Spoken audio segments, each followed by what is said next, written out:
Olá, muito boa noite, seja bem-vindo a mais um Tá na Web, o programa que te deixa por dentro dos assuntos que estão sendo falados na internet e também de alguns dos temas mais pesquisados no Google. Nesta semana, o Brasil ficou estarrecido com a história de um anestesista que foi preso em flagrante por estuprar uma mulher durante o parto. O caso aconteceu no Rio de Janeiro e com certeza você está sabendo disso. E o trend, anestesista preso, esse termo, teve mais de 2 milhões de pesquisas no Google.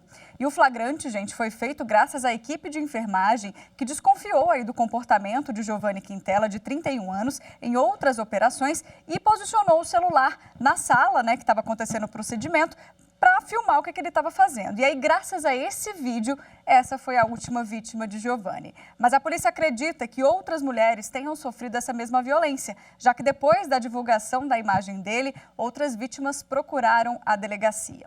Bom, e para a gente abordar todos esses aspectos do caso, eu converso agora com a Valéria Mori Machado, que é advogada especialista em violência obstétrica, e também com o Luiz Antônio dos Santos Diego, que é diretor do Departamento de Defesa Profissional da Sociedade Brasileira de Anestesistas. Bom, eu quero começar aqui agradecendo a presença de vocês dois. É um tema que a gente realmente precisa abordar, um tema bem urgente.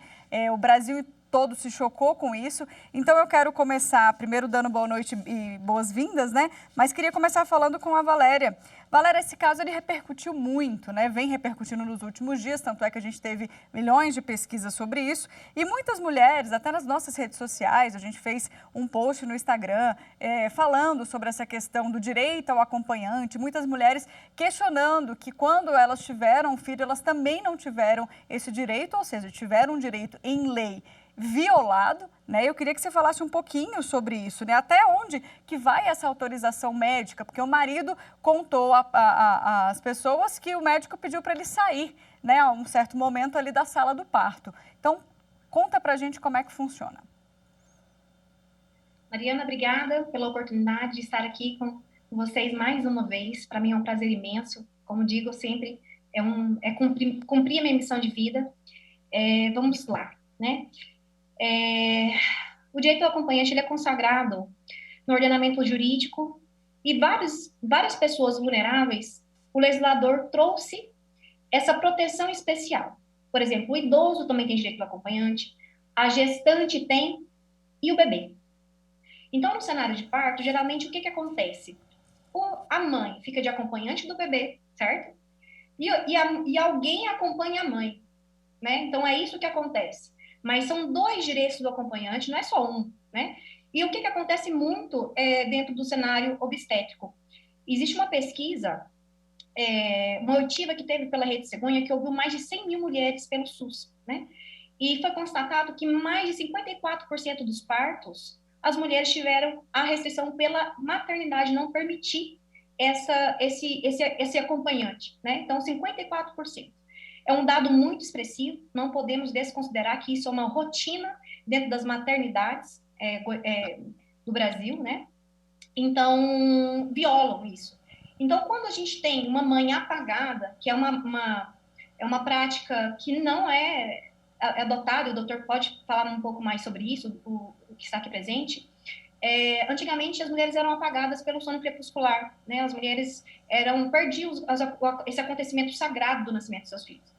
E isso não é praticado mais. Então, antes de se ter o estupro, teve a violência obstétrica institucional, teve uma omissão dos outros profissionais nos outros partos, tá? Existe um protocolo de maternidade que ele não é aceito mais como boas práticas, porque essa mulher tem direito do contato pela pele com o bebê, essa mulher tem direito de ficar na mesma ambiência que o seu filho, se não tiver alguma intercorrência. Então, existe uma violência obstétrica velada, institucional, que colaborou para chegar ao estupro. E ele tinha tanta certeza dessa violência obstétrica institucional que ele simplesmente agiu assim nos crimes, Porque já tem outras vítimas relatando algo semelhante. Sim. Então, aproveitando do corporativismo, aproveitando, sabendo que ninguém iria fazer nada, então vamos adotar práticas não aceitas, Por quê? Porque existe uma omissão também dos profissionais e, assim, em geral, diretor técnico de maternidade, assim, um medo de abrir a boca e falar, Por que você está dopando as mulheres no momento do parto? Precisou filmar para mostrar que estava estuprando, para questionar por que estava tendo uma violência obstétrica de excesso de medicalização? Então, antes do estupro, teve violência obstétrica por excesso de medicalização. Antes do estupro, teve violência obstétrica por protocolos inadequados da maternidade que violavam os direitos humanos e dos bebês, das mulheres e dos bebês. Antes da violência obstétrica, nós tivemos a violação do direito ao acompanhante. Então, o estupro, ele foi produzido nesse cenário de violência obstétrica, porque sabia que o corporativismo não permitiria que algo fosse diferente. Então, na certeza que o procedimento ia manter dessa forma, o criminoso fica muito à vontade. É claro, não estou falando de todos os energias, mas isso favoreceu, né, o criminoso Sim. agir. Doutora, porque ele não é um médico, ele é um criminoso. Não estou falando de médico, estou falando de um criminoso. Doutora, já volto contigo, vamos só atualizar aqui, porque talvez algumas pessoas não saibam, a prisão dele em flagrante foi convertida em prisão preventiva, ele foi para Bangu 8, no Rio, né? Doutor Luiz Antônio, agora eu quero me dirigir ao senhor em relação a isso, né? E sanção administrativa, né? O que pode acontecer com esse anestesista? Na esfera penal a gente já está vendo o que está acontecendo, né? E nessa outra parte administrativa? Bom, boa noite, eu gostaria de agradecer o convite, de poder vir aqui contribuir para algum esclarecimento de alguns pontos em relação a esse caso. Bom, é um caso, é uma situação muito triste para todos os anestesiologistas, toda a Sociedade Brasileira de Anestesiologia, enfim, estão se sentindo individualmente tocados com isso e envergonhados, com a vergonha alheia, né? Que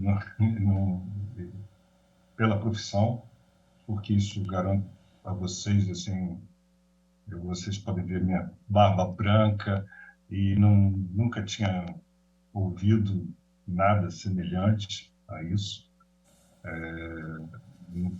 Como não tem com osso muitas coisas, há muitos anos eu não ouvia também com tantas outras coisas, nós ouvimos hoje, né?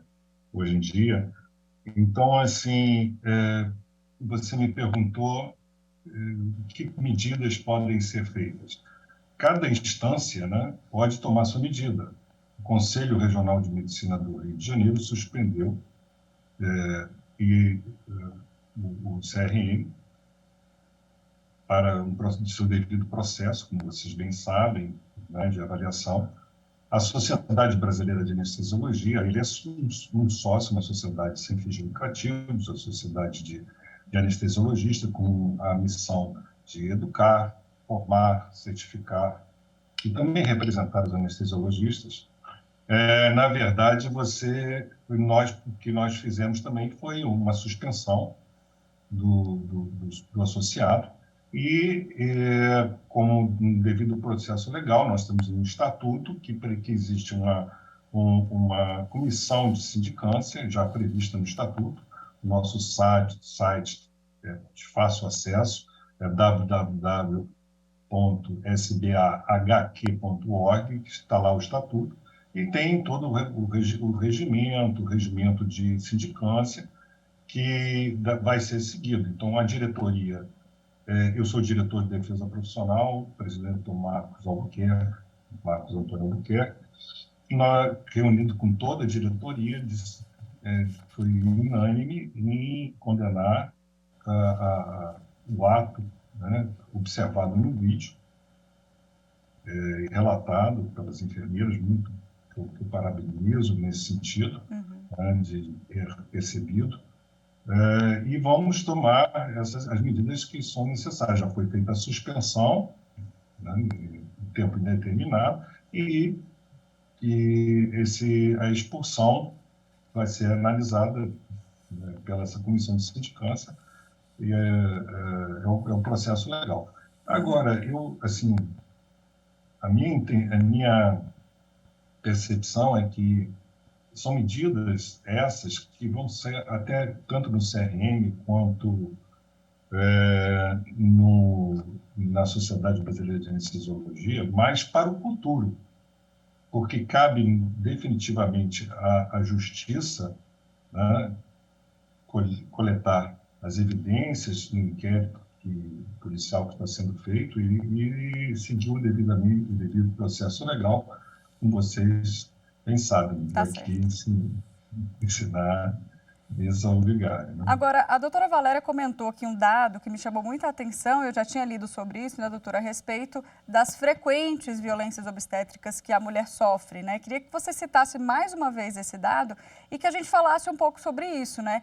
Porque quando você menciona que várias maternidades não permitem essa estadia do pai na sala de parto, ou como algumas das nossas internautas colocaram nos comentários, né, do nosso post no Instagram, alguns falam que a maternidade está lotada, não tem como o pai ficar junto, enfim, dão algumas desculpas, né? Eu queria saber de você o que essa mãe pode fazer, né? O que essa família pode fazer, ficar atenta, tanto nos casos, né, de hospitais públicos quanto privados. Então, é importante falar que o direito ao acompanhante ele é previsto em 4 legislações, pelo menos, tá? Estou falando as 4 mais importantes. Está previsto no Estatuto da Criança e Adolescente, no artigo 8º, tá? Está previsto na Lei 11.108, que incluiu esse direito na Lei do SUS, no artigo 19, tá? Então, o Estatuto da Criança e Adolescente é geral, tá? É uma lei que protege a criança, protege a gestação. Então, não independe se é público ou privado, é política pública de interesse público, né? Então, está previsto lá, está previsto na Lei 11.108, que é no âmbito do SUS, está previsto também na RDC 36 de 2008 da Anvisa, no item 9, então, e prevê um acolhimento. No Estatuto da Criança, prevê também na gestação. Então, gestação, parto, puerpério, ok? Pós-parto imediato. Então, seria pré-parto, durante o parto e pós-parto, esse direito ao acompanhante. Mas, Mariana, em geral, falando dessas legislações todas, a mulher tem direito ao acompanhante em todas as consultas como gestante, todos os exames que eles não permitem já fazem essa violação o tempo todo, tá? Isso está previsto no Estatuto da Criança e Adolescente. Então, durante a gestação, a mulher é impedida de ter um acompanhante nas consultas e isso é violação de direito, tá? Então, a lei do SUS, ela foi mais tímida, tá? E ela não colocou acolhimento e nem gestação. Mas veio essas outras legislações e deu esse direito. Então, esse direito, ele é incontestável. E mais interessante, Mariana, mais interessante, a RDC 36 de 2008 da Anvisa, ela fala sobre os processos operacionais assistenciais básicos de assistência ao parto. Básicos. Por quê? Porque o acompanhante, ele não está ali, como algumas pessoas pensam, para falar assim, vem cá, pai, é um espetáculo, venha ver o nascimento do seu filho. Ele tem uma função de saúde ali, ele tem uma função de promover uma segurança para aquela paciente, porque é o único rosto e uma mão conhecida que ela tem. Então, ele tem uma questão psicológica e emocional naquele processo. Então, por isso que ele foi abraçado pelo nosso ordenamento como operação básica de assistência ao parto. Por isso que nem na pandemia poderiam privar acompanhante. Por isso que ele faz parte do parágrafo 2º do decreto 1082 da pandemia, que falou que todos os processos operacionais assistenciais não poderiam sofrer restrição. E a gente teve o que na pandemia? Violação do acompanhante, né? O que foi um erro grosseiro. E não poderia ter sido acontecido na pandemia. Então, essas mulheres, elas têm direito ao acompanhante o tempo todo. O tempo todo. Sobre a violação. Violou. O que é que nós devemos fazer como paciente? Eu gravei um Reels, meu Instagram é advogada de gestante, está explicando passo a passo do que uma mulher deve fazer ou não e os seus direitos, né? A paciente, ela tem direito de solicitar anotação e justificativa em alguma coisa que acontece na assistência dela. O prontuário, apesar de chamar prontuário médico, eu acho um erro grosseiro também, porque o prontuário é do paciente. Isso está na RDC 63 da Anvisa, está escrito assim, prontuário é do paciente, é um documento pessoal. Se alguém me recusa acessar meu prontuário e eu estou sendo assistida por um plano de saúde no estabelecimento particular, isso constitui um crime do Código de Defesa do Consumidor, artigo 72. Isso fere também a RDC 63 da Anvisa. Então, além de ser violação de direito, violência obstétrica, nós temos uma infração sanitária. E eu pergunto, Mariana, cadê o Ministério Público que não está fiscalizando isso? Se é uma infração sanitária, se é interesse público, se é saúde pública, eu te pergunto também, Mariana. Cadê as autoridades? Cadê os conselhos fiscalizando essas abusividades? Será que só em caso de estupro que o conselho toma atitude? Será que o Conselho não tem...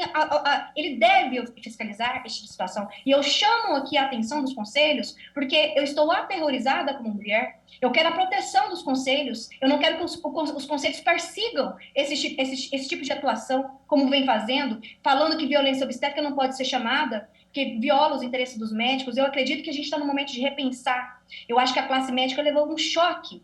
E a gente tem que repensar a nossa postura referente à violência obstétrica. É um momento de reflexão. E eu peço para que todos os médicos não aceitem mais se negar a ver a violência obstétrica. Onde nós chegamos, o nome de vocês estão na lama, gente. Nenhuma mulher hoje no Brasil, ela tem coragem hoje de entrar no centro cirúrgico. Se hoje eu tivesse que entrar no centro cirúrgico, eu entraria com uma ação judicial sem pensar para ter um acompanhante de confiança. Porque eu não aceito ficar anestesiada e não saber o que vai acontecer comigo. Tá certo. Então, é um momento de reflexão. Tá, para a gente fechar, doutor Luiz, infelizmente o tema, né, a gente tem vários questionamentos, mas o tema está acabando aqui. Só uma dúvida, doutor Luiz, os relatos são de que ele usava uma superdosagem, né, nas pacientes, e algumas pessoas tiveram essa dúvida. Eu te faço essa pergunta rapidamente aqui. Em algum momento, existe o risco de vida daquela paciente por estar com uma superdosagem também de uma anestesia? Então, a anestesia, ela não é uma receita de bolo. Por isso, você tem que levar em consideração o tipo de cirurgia, cada paciente, a indicação específica. No parto cesáreo, parto normal, usualmente não é realizada uma sedação. Uhum. Justamente porque é um momento muito apropriado para a criança estar com a mãe e com seu companheiro, marido, uhum. Com o pai, enfim. Isso é muito importante. Então, não se faz uma sedação. Alguns momentos são necessários. Em alguns momentos, algumas ocasiões, melhor dizendo. Por exemplo, até se a paciente assim desejar, por algum motivo, algum trauma, alguma necessidade, alguma intercorrência que venha ocorrer, por exemplo, normalmente se opta por uma raquianestesia, que é um bloqueio, né? Então, você, às vezes, pode fazer algum medicamento, que é sedativo, até chegar até uma anestesia geral, uma colocação de um tubo endotraqueal. Por isso é que é um anestesista que está lá acompanhando o paciente, cuidando do paciente. Tá. Essa é a rotina, eu diria, dos médicos anestesiologistas no Brasil e no mundo. Uhum. Eu estou falando de um criminoso, como a própria Valéria falou, né? Se referiu. Esse assunto então, deixou assim, todo mundo muito estarrecido mesmo, né? Então, assim, só para se complementar, uhum. A questão dos medicamentos, ela é um contínuo. Então, isso não se faz. Algumas situações são necessárias, por isso que nós estamos lá. Às vezes, tem alguns problemas das funções vitais, que depressão, respiratória, por algum motivo, e se faz isso. E, normalmente, também é permitido a presença, como uma situação legal, do marido, do acompanhante. Entendeu? Tá certo. Isso normalmente é isso que ocorre. Evidentemente que eu acredito, se permite me complementar do que a doutora Valéria falou, nós, da Sociedade Brasileira de Anestesia, somos muito parceiros também da Sociedade Brasileira para a Qualidade do Cuidado e Segurança do Paciente, que lançou ano passado, inclusive, um parto sobre o tema da OMS, sobre um parto seguro e respeitoso. Pessoalmente, até eu sou um dos organizadores desse livro. Uhum. Nós tivemos ações com o presidente da Sobrasp também, junto às secretarias de saúde, no Ministério da Saúde, justamente porque nós compactuamos com esses valores. Tá certo. Então, a Sociedade Brasileira de Anestesiologia também repudia veementemente, estamos todos anestesiologistas impactados com essa situação, né, doutor? Eu vou te pedir aqui uma desculpa, que eu vou precisar interromper, que eu preciso continuar aqui, o nosso tempo estourou, mas eu quero agradecer muito a participação de vocês dois e quero chamar também o público de casa para voltar aqui comigo nas telas do Google para a gente saber quais outros assuntos têm sido pesquisados durante a semana na internet. Vamos lá? A gente começa com a NASA, então, Telescópio Espacial James Webb. Foram mais de 5 milhões de pesquisas, gente, sobre as novas imagens do espaço, que são impressionantes e lindas, obtidas aí por esse telescópio. A divulgação foi feita ao vivo pela NASA e pelas redes sociais da agência. E com essa descoberta, os pesquisadores vão poder medir distância, temperatura, densidade do gás e também composição química de cada galáxia. Ficou curioso? Olha lá, as imagens foram disponibilizadas no site da NASA, que é nasa.gov, e também nas redes sociais. Seguindo aqui hoje, 13 de julho, é Dia Mundial do Rock. Mas, apesar do nome, é só aqui no Brasil que a gente comemora esse dia. Curioso, né? Por que será então o dia 13? O Dia do Rock ele é comemorado hoje porque nesse mesmo dia, em 1985, acontecia o Live Aid, um mega evento aí mundial com shows de grandes artistas como B.B. King, U2, Paul McCartney, Queen. A ideia de celebrar esse gênero musical é manter vivo o rock e dar visibilidade a grandes artistas e a novos talentos. E o nosso terceiro assunto de hoje é a superlua. Aproveita o break já para olhar pela janela e admirar a segunda superlua deste ano que acontece hoje. A chamada superlua dos Cervos, ela já pôde aí ser vista desde a hora que nasceu, né, antes das 6 da tarde, e não precisa de nenhum equipamento para ver a superlua. A olho nu já dá para avistar essa belezura. Vamos então fazer uma pausa, corre lá na janela para olhar a superlua e volta rapidinho que eu te espero no segundo bloco.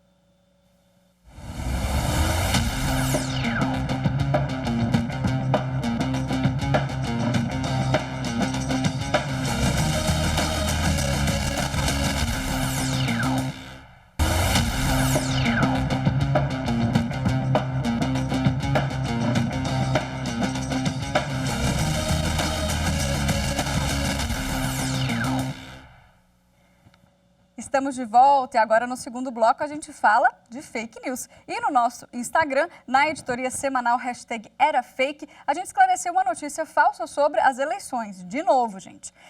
#EraFake, o que circulou na web dizendo que votos brancos e nulos podem ser transferidos para outros candidatos. O TSE esclareceu que esses votos não podem ser contabilizados em favor de ninguém porque eles são descartados. E quem explica pra gente, né, essa fake news aqui, eu vou chamar aqui comigo para conversar, é a Ingrid Reale, que é analista do Judiciário, né, do TSE e também especialista de Direito Eleitoral. Então, por favor, Ingrid, boa noite, seja bem-vinda aqui. Eu queria explicar um pouquinho por que esses votos não são considerados. A gente ouve realmente muita fake news, não é de hoje, né, que não se pode votar nulo ou branco porque esses votos vão beneficiar algum candidato. Isso não procede? Não, de jeito nenhum. Essa é uma notícia maliciosa, na verdade, por dois motivos. Em primeiro lugar, porque a nossa legislação é expressa no sentido de que votos brancos e nulos não são computados de nenhuma forma. Os candidatos eles só vão ser eleitos se eles tiverem votos válidos. E isso vale também para as legendas partidárias. O eleitor precisa votar na legenda para que esse voto seja considerado válido. Portanto, os votos brancos e nulos eles são descartados, e isso está na lei. Em segundo lugar, porque se utiliza de um termo técnico, na verdade, ele fala em itens executáveis inseridos na urna eletrônica, e, na verdade, é um termo técnico que é pouco conhecido pelo cidadão comum e que impressiona. Mas aí é que está realmente a malícia, não existe nada disso, né? A gente sabe que os sistemas eleitorais eles são todos testados em cerimônias públicas e eles, em seguida, são lacrados na presença do Ministério Público, dos partidos políticos, de ampla participação da sociedade civil. Portanto, agora, Ingrid, o eleitor pode ficar tranquilo. É importante também a gente falar, né? A gente já aprendeu aqui que o voto não vai para nenhum candidato, não beneficia ninguém. Mas a gente exercer esse direito da cidadania, escolher quem a gente coloca no poder, isso é importante. Não é legal jogar o voto fora, né? Entre aspas. Na verdade, na nossa democracia, existe espaço para todo tipo de manifestação.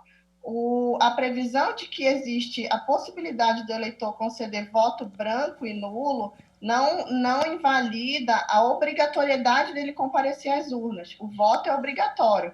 Porém, se o eleitor não se sentir à vontade para escolher entre alguém daquela lista de candidatos, ele pode votar simplesmente nulo ou branco.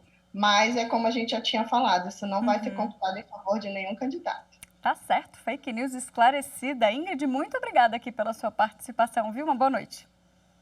Boa noite.